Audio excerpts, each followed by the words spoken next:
Hello friends, હું છું તુલસી સોલંકી. આજે આપણે જિયોગ્રાફીની અંદર પહેલું ચેપ્ટર એટલે કે માનવ ભૂગોળ એના વિશે આપણે સામાન્ય પરિચય મેળવવાનો છે. તો આપણે ભૂગોળ વિષય જે છે એ ખૂબ જ રસપ્રદ વિષય ગણાય છે, પણ જો આપણને પસંદ આવે તો, બાકી તો આપણને ન પસંદ હોય તો રસપ્રદ ગણાય નહીં. તો એ જે માનવ ભૂગોળ છે એનો સામાન્ય ખ્યાલ આપણે આજે મેળવવાનો છે. તો આજે આપણે જે ભણવાના છે એમાંથી વન લાઇનર પ્રશ્નો એટલે કે એક માર્ક્સના પ્રશ્નો અને તેની સાથે એટલે કે ઓપ્શન પદ્ધતિમાં જે પ્રશ્નો આવે છે એવા પ્રશ્નોનો જ વધારે ખ્યાલ મેળવીએ. એટલે કે આજે આ લેક્ચરની અંદર એક માર્કના પ્રશ્નો વિશે જ વધારે માહિતી આપીશું. તો ભૂગોળ એ પૃથ્વી વિશે પદ્ધતિસરનો અભ્યાસ કરતું વિજ્ઞાન છે. આ પહેલો પ્રશ્ન. ભૂગોળ એ હેલો ફ્રેન્ડ્સ, એટલે કે ભૂગોળ એ પૃથ્વી વિશે પદ્ધતિસરનો અભ્યાસ કરતું વિજ્ઞાન છે. પૃથ્વી વિશે વિસ્તારથી જાણે છે. કોણ? કે ભૂગોળ. એટલે કે દરેક જે કોઈ પણ પ્રવૃત્તિ છે કે ક્ષેત્ર છે એને ઊંડાપણું એટલે કે ઊંડેથી અભ્યાસ કરવાની પદ્ધતિ જો હોય તો એ ભૂગોળની અંદર છે. ભૂગોળનો અર્થ થાય છે કે પૃથ્વી છે એ ગોળ છે અને તેની અંદર રહેલા તત્વો, કણો દરેકનો ખ્યાલ મેળવે છે. તો એના પછી બધા જ પ્રાકૃતિક વિજ્ઞાન તથા સામાજિક વિજ્ઞાનનો યથાર્થતાને જાણવી એટલે કે ટુ કોનેસ ધ રિયાલિટી ના ઉદ્દેશને ધ્યાનમાં રાખે છે. શા માટે? કારણ કે દરેક પ્રાકૃતિક એટલે કે કુદરતી અને સામાજિક વિજ્ઞાન એટલે કે જે સમાજની દ્વારા રચના પામેલું છે તેવું તેની યથાર્થતા એટલે કે હકીકતપણું, રિયલમાં શું છે તેવું ના ઉદ્દેશને ધ્યાનમાં રાખે છે. ભૂગોળ યથાર્થતાને સમગ્રતાના સ્વરૂપમાં સમજવાનો પ્રયત્ન કરે છે. ભૂગોળ છે યથાર્થતા એટલે કે જે હકીકત છે એને બધાની સામે લાવી અને તેના જે સ્વરૂપ છે એ સ્વરૂપને સમજવાનો પ્રયત્ન કરે છે. ભૂગોળનું જ્ઞાન બે અભિગમથી પ્રાપ્ત થાય છે. ખાસ નોંધ કરી લેજો કે ભૂગોળનું જ્ઞાન કેટલા અભિગમથી પ્રાપ્ત થાય છે? કે બે અભિગમથી પ્રાપ્ત થાય છે. પહેલું છે પદ્ધતિસરનો અભિગમ, જે મુખ્ય રીતે આપણે વધારે વાપરીએ છીએ કે પદ્ધતિસર. હવે આપણે બોર્ડની એક્ઝામ છે તો બોર્ડની એક્ઝામની અંદર આપણે પરીક્ષા દેવી છે તો પરીક્ષા કઈ રીતે દઈશું? કે આપણે મહિનો અગાઉ કે વર્ષ દિવસ અગાઉ આપણે તૈયારી કરીએ, મહિના અગાઉ આપણે બધું મટીરિયલ્સ એટલે કે બોલપેન, પેન્સિલ આ તે બધી વસ્તુઓ આપણે એક કંપાસ બોક્સ કે કોઈ ટૂલ્સમાં આપણે રાખીશું અને પરીક્ષા દેવા જઈશું એ પહેલાં પણ આપણે દરેક બાબત ચેક કરીએ, રસીદ લઈ અને પછી ત્યાં જઈશું. તો આ એક પદ્ધતિ છે. શું થયું? પદ્ધતિ એટલે કે સ્ટેપ બાય સ્ટેપ આપણે આવી છે કે ભાઈ તમે 12માં આવી ગયા, હાલો પહેલાં બોર્ડની પરીક્ષા દો પછી તમારે ભણવાનું છે, એવું કોઈ આડકતરી રીતે આવતું નથી. તો એ પદ્ધતિસરનો અભિગમને આધારે અને બીજું છે પ્રાદેશિક અભિગમને આધારે. હવે માનવ ભૂગોળ છે એ પદ્ધતિસર અભિગમની વિષય શાખા છે. પદ્ધતિસરનો જે અભ્યાસ કરવામાં આવે છે એ અભ્યાસની અંદર માનવ ભૂગોળની શાખાનો સમાવેશ થાય છે. હવે કોઈ વિશાળ વૃક્ષ છે તો વૃક્ષની અંદર મોટી ડાળીઓ હોય છે, પછી નાની ડાળીઓ હોય છે, પર્ણો એટલે કે નાના શાખાઓ હોય છે. તો એની અંદર એટલે કે આપણે જે ભણીએ છીએ ભૂગોળ, એ ભૂગોળની અંદર જે પદ્ધતિસરનો અભિગમ ધરાવે છે એની એક વિષય શાખા એટલે કે નાની એવી એક પ્રશાખા ગણાય તે છે. તેમાં માનવી અને પ્રકૃતિ વચ્ચે સતત પરિવર્તનશીલ પ્રક્રિયાઓથી જે સાંસ્કૃતિક લાક્ષણિકતાઓ ઉદ્ભવે છે તેનો અભ્યાસ કરે છે. કારણ કે માનવ અને કુદરત એકબીજા પર પરસ્પર અવલંબે છે. જો પર્યાવરણ એટલે કે કુદરત ન હોય તો માનવ જીવન શક્ય બને નહીં અને માનવીને જો કુદરતનો સહારો લેવો પડે ને લેવો જ પડે છે દરેક ક્ષેત્રમાં. તો એકબીજા વચ્ચે જે પરસ્પર અવલંબન એટલે કે જે એકબીજા આંતરક્રિયાઓ કરે છે એ આંતરક્રિયાઓથી જે લાક્ષણિકતાઓ ઉદ્ભવે છે એનો અભ્યાસ કોણ કરે છે? તે પદ્ધતિસરનો અભિગમ એટલે કે તેની અંદર એનો અભ્યાસ કરવામાં આવે છે. કોણ કરે છે? કે માનવ ભૂગોળ. હવે આપણે આગળ જોઈએ પાછા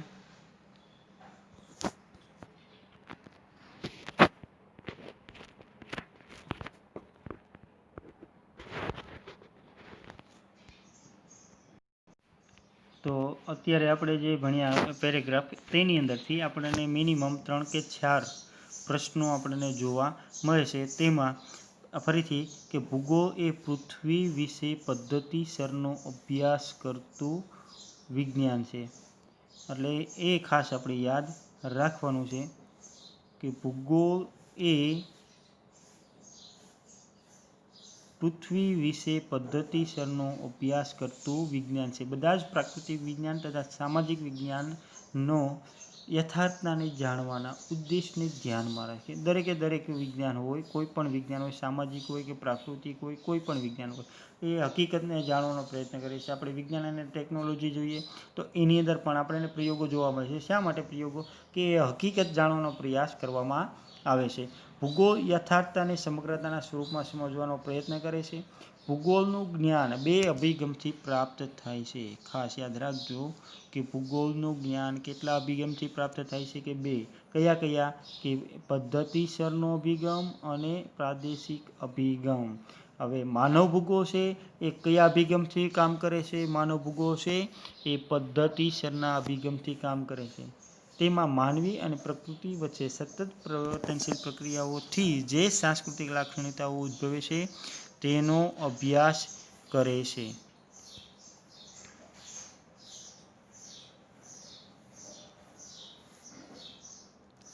હવે આગળ જોઈએ.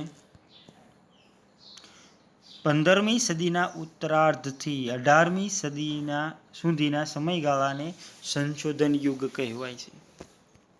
15મી સદી એટલે કે વિશ્વની અંદર એટલે કે યુરોપના જે દેશો છે તેની અંદર આધુનિક યુગનો પ્રારંભ થઈ ચૂક્યો હતો અને નવી નવી શોધખોળો પણ શરૂ થઈ ગઈ હતી કે 1498 કે 1500ની આસપાસના સમયમાં એટલે કે 14મી સદીની અંદર 15મી સદીની અંદર પોર્ટુગીઝો અને અન્ય યુરોપિયન પ્રજા જે છે એ મરી મસાલા માટે થઈ અને જે કુસ્તુમ્બલ વિસ્તાર છે, કોન્સ્ટેન્ટિનોપલ એટલે કે એ વિસ્તાર જ્યારે બ્લોક કરી દેવામાં આવ્યો મુસ્લિમ લોકોએ એટલે કે કોન્સ્ટેન્ટિનોપલ જે છે એને જીતી લેવામાં આવ્યું હતું ત્યારે એ રસ્તો યુરોપ આવવા જવાનો રસ્તો બંધ થઈ ચૂક્યો હતો. એટલે કે ભારતના જે મરી મસાલાઓ છે એ મરી મસાલાઓ માટે થઈ અને યુરોપિયન પ્રજાએ નવો જળમાર્ગ શોધ્યો એટલે કે સંશોધન યુગ શરૂ થયો.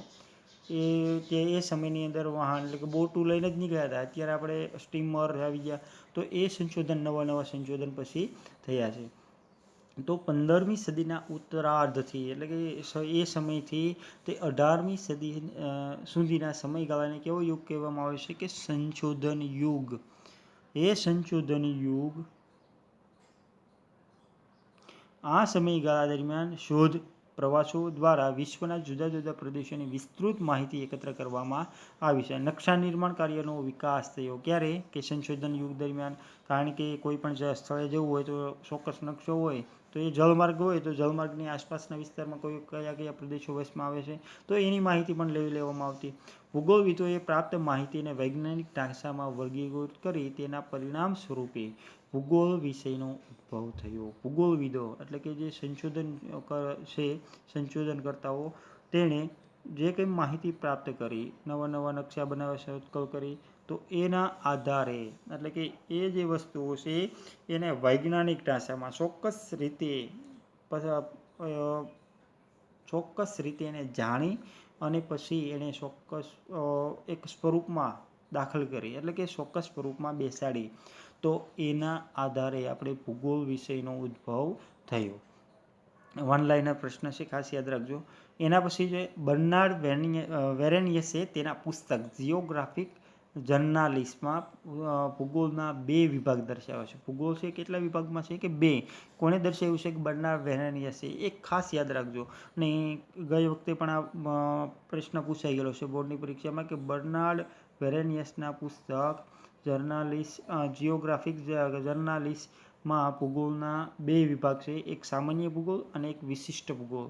હવે સામાન્ય ભૂગોળમાં સમગ્ર પૃથ્વીને એક એકમ તરીકે સ્વીકારીને તેની લાક્ષણિકતાઓનો અભ્યાસ કરવામાં આવે. સામાન્ય ભૂગોળ છે એમાં સમગ્ર પૃથ્વીનો સમાવેશ થઈ જાય છે. એક એકમ નાનું એવું એકમ છે એને ધ્યાનમાં રાખીને જ એનો અભ્યાસ કરવામાં આવે છે. એમાં ઝીણામાં ઝીણી વસ્તુઓ અને મોટામાં મોટી વસ્તુઓનો પણ એમાં સમાવેશ થઈ જાય છે અને દરેકે દરેકનો એમાં અભ્યાસ કરવામાં આવે છે. એમાં બધાને સમાન ગણવામાં આવે છે.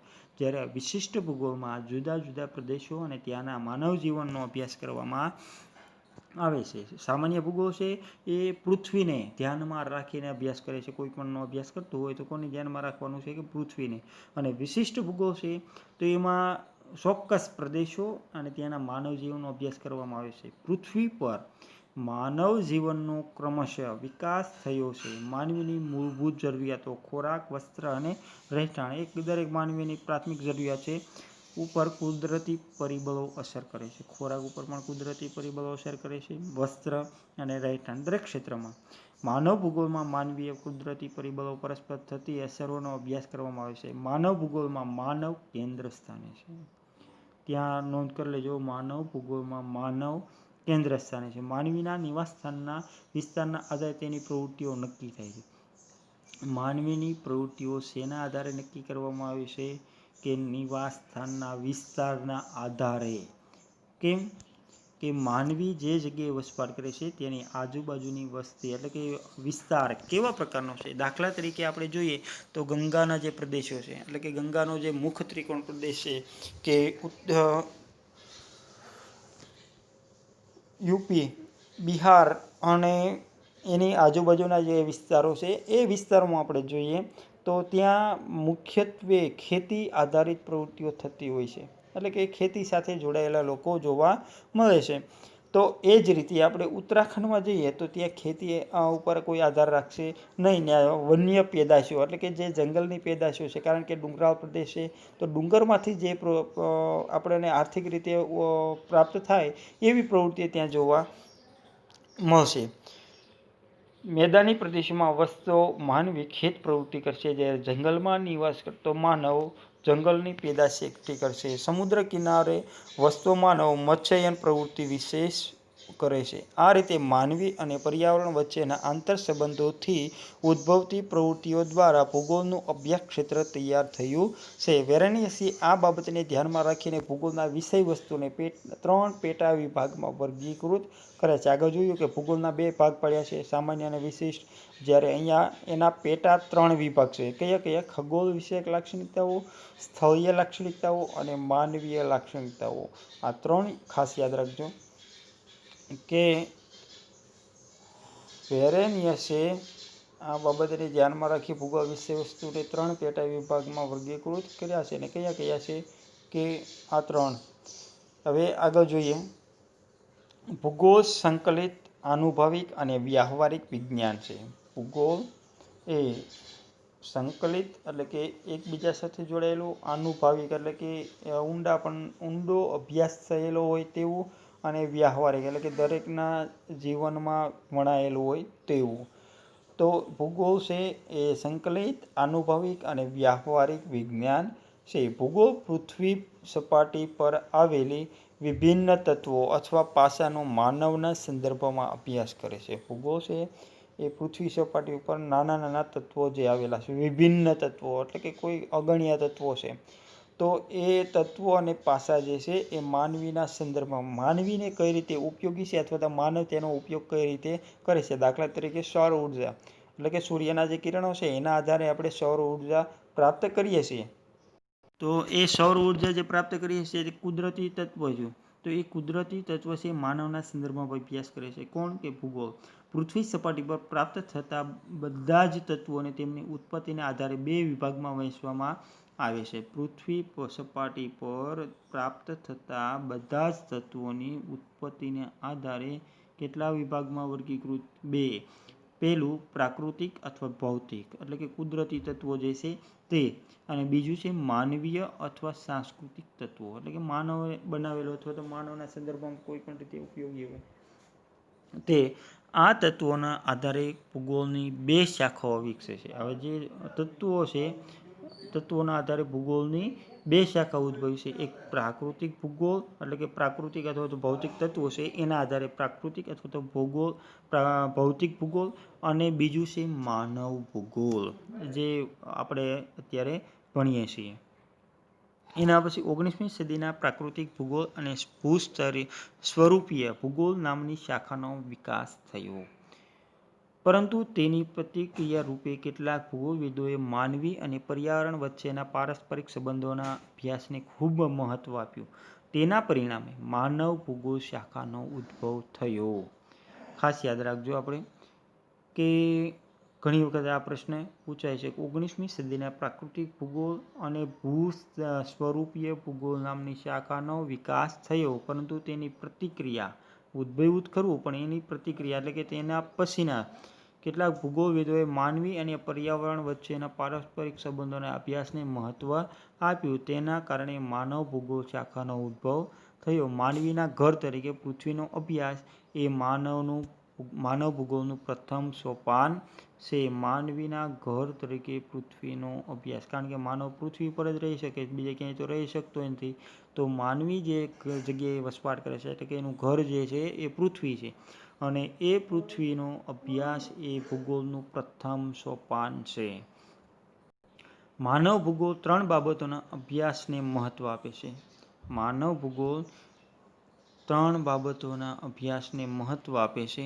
એમાં જોઈએ તો પ્રાકૃતિક તત્વો અને માનવ જગત વચ્ચેનો સંબંધ. પ્રાકૃતિક એટલે કે કુદરતી જે તત્વો છે તે અને એ માનવ વચ્ચેનો સંબંધ. બીજું છે માનવ પ્રવૃત્તિઓનું સ્થાનિક વિતરણ અને તે પ્રવૃત્તિઓ થવા પાછળના કારણો. માનવની પ્રવૃત્તિઓના સ્થાનિક વિતરણ અને પ્રવૃત્તિઓ થવા પાછળના કારણ. અને ત્રીજું છે વિશ્વના જુદા જુદા પ્રદેશોમાં સામાજિક અને આર્થિક ભિન્નતાઓનું અધ્યયન. વિશ્વના જુદા જુદા પ્રદેશોમાં સામાજિક અને આર્થિક ભિન્નતાઓનું અધ્યયન. આ 3 બાબતો આપણે જોઈએ. તો એની અંદર પહેલું છે કે પ્રાકૃતિક તત્વો અને માનવ જગત વચ્ચેનો સંબંધ. એટલે કે જે માનવ છે એ કુદરતી તત્વોનો કેટલો ઉપયોગ કરે છે, કેવી રીતે કરે છે, ક્યાં કરે છે એ.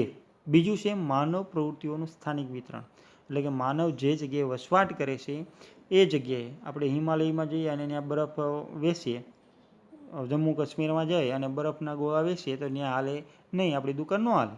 તો એ સ્થાનિક વિતરણ એટલે કે જે સ્થાનિક જગ્યા છે, આપણે જે વસવાટ કરીએ છીએ તેના આધારે આપણે જે પ્રવૃત્તિઓ કરીએ છીએ એ પ્રવૃત્તિઓ થવા પાછળનું કારણ શું છે એ મુખ્યત્વે.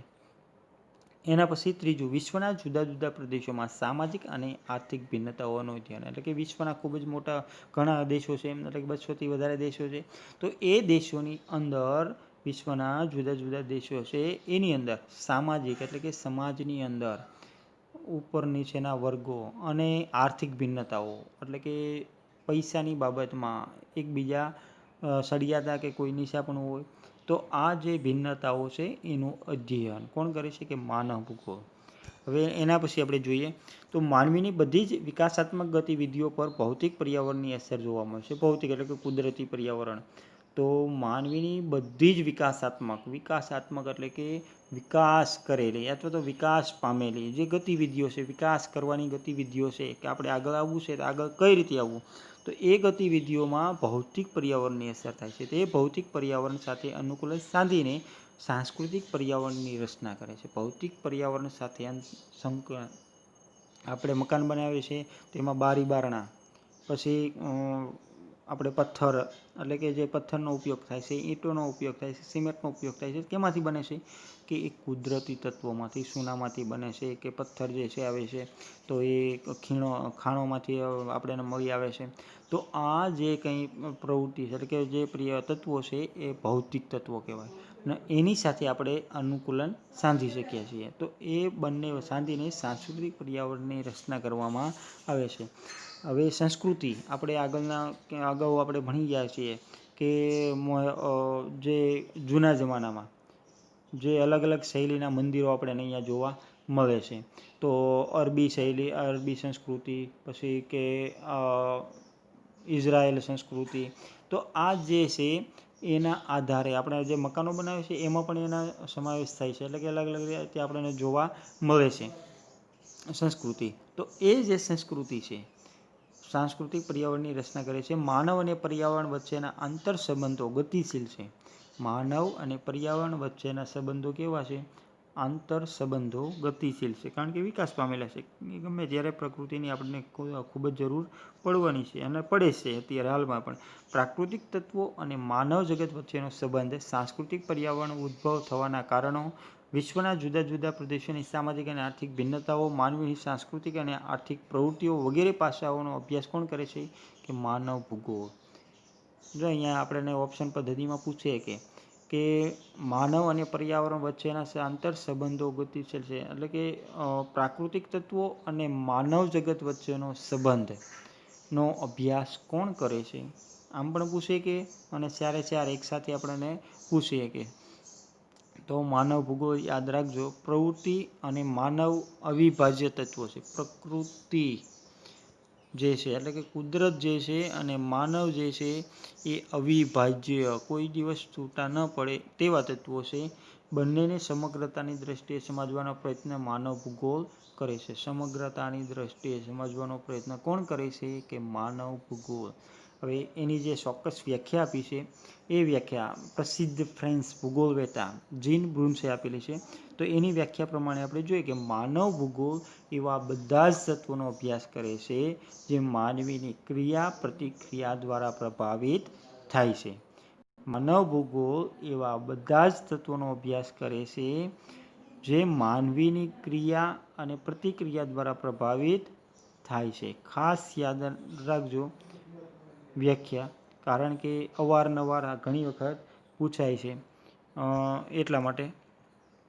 હવે આપણે આગળ જોઈએ. કોષ્ટકમાં આટલું જાણવું ગમશે, એમાં તમને ખ્યાલ છે. તો એમાં આપણને 4 વ્યાખ્યા આપી છે. ફ્રેડરિક રેડઝેલ, કુમારી Ellen Semple, Paul Vidal de Blache અને એલ્બર્ટ હન્ટિંગ. તો એમાં આપણને 4 વ્યાખ્યા 1-2 વાર આપણે નજર કરી જોઈએ. જો કે લગભગ આમાંથી પૂછાતું નથી, પણ ક્યારેક આપણે પૂછી શકે, કારણ કે આનું કોઈ નક્કી હોતું નથી, ક્યારેક પૂછાઈ જાય. તો આપણે એકાદ વાર નજર કરેલી હોય તો આપણને ખ્યાલ આવશે. તો આમાં જે નામ આપેલા છે ફ્રેડરિક રેડઝેલ, કુમારી એલન સેમ્પલ, એના જે આપણને પાસપોર્ટ સાઇઝ ફોટો અહીંયા આપેલા છે, તો એ મગજમાં ઉતારી લેવા, કારણ કે આગળ હજી ઘણા કામ આવશે. હવે આપણે આગળ જોઈએ તો એરિસ્ટોટલ, પછી બક્કલ, એટલે કે આપણે લેડીઝ જે માથામાં નાખે છે તે નહીં, આ બક્કલ એક નામ છે. પછી હમ્બોલ્ટ અને રિટર વગેરે વિદ્વાનોએ ઇતિહાસ ઉપર ભૂમિના પ્રભાવને મહત્વ આપ્યું છે.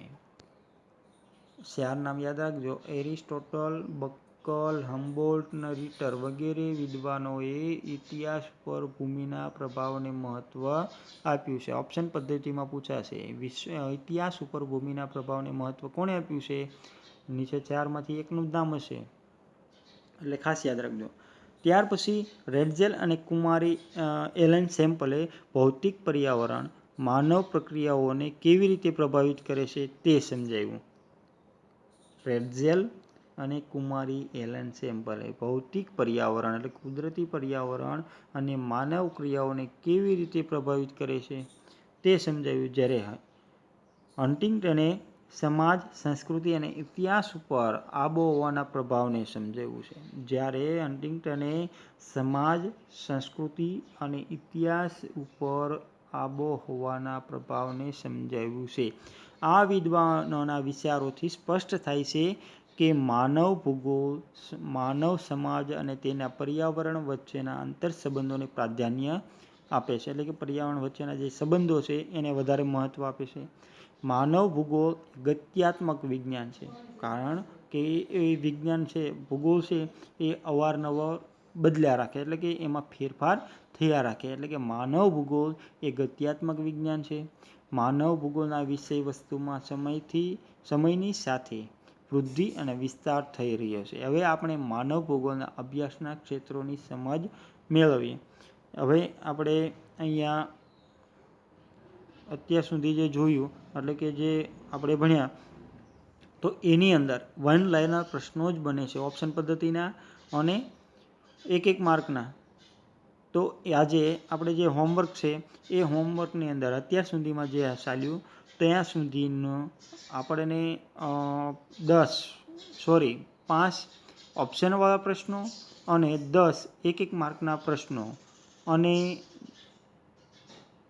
ફ્રેન્ચ ભૂગોળવેતા જીન બ્રુન્સે આપેલી જે વ્યાખ્યા છે એ વ્યાખ્યા પણ લખવાની. આ લખીને આપણે તૈયાર કરવાનું છે. એટલે કે 5 ઓપ્શન બનાવવાના છે ને 10 વન લાઇનર પ્રશ્ન એટલે કે 1 માર્કના પ્રશ્ન બને એવા 10 બનાવવાના છે. એટલે કે 15 અને એક જીન બ્રુન્સની વ્યાખ્યા સાથે સાથે આ 4 કોષ્ટકમાં જે 4 વ્યાખ્યા આપી છે એ પણ લખવાની છે. એટલે કે ટોટલ તમારે 5 વ્યાખ્યા, 10 પ્રશ્ન 1 માર્કના અને 5 ઓપ્શન તૈયાર લખવાના છે અને તૈયાર પણ કરવાના છે. તો અહીંયા આપણે પૂરું કરીએ. હવે નેક્સ્ટ ટાઈમ આપણે માનવ ભૂગોળના વિષય વસ્તુ વિશે ભણીશું. જય હિન્દ, જય ભારત.